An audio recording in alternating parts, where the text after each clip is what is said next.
It's an interesting question why it's always the medieval, and I think partly the obvious answer is because it's what Tolkien did and because people follow Tolkien.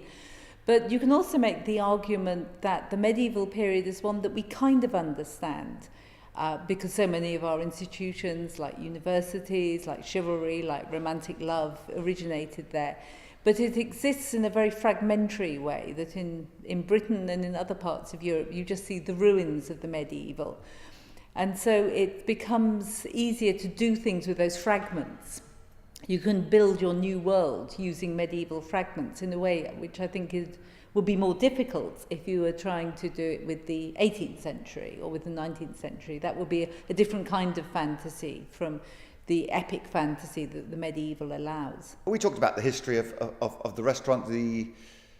How does a restaurant stay relevant 100 years later? It sounds like a restaurant museum, doesn't it? But actually the Ivy is a very vibrant place, and I think that comes from the fact that it's been reinvented every so often, just as Bentley is still a prominent car brand now, but the Bentley that you get into is nothing like the 1935 Bentleys that made its reputation with the big leather straps on the bonnet. You know what I'm saying? So the Ivy is modernised in all sorts of ways, really. We've changed the interior.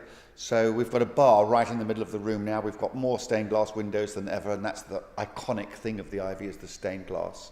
We've modernised the menu. The service keeps up to date. The barmen look much more modern now than they did even 10 years ago.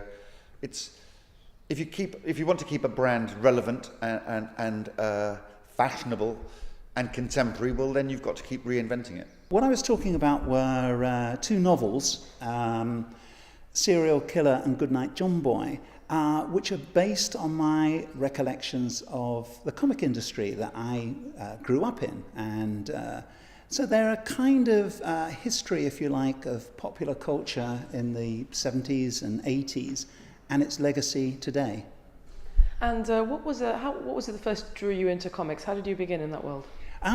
I fell into them completely by accident. I hadn't grown up reading comics. I went for a job at a publishing firm, DC Thompson's, and then I was introduced to comics, and I discovered that not many people were producing them or wanted to write for comics, and so there was a gap in the market, and I kind of helped fill it.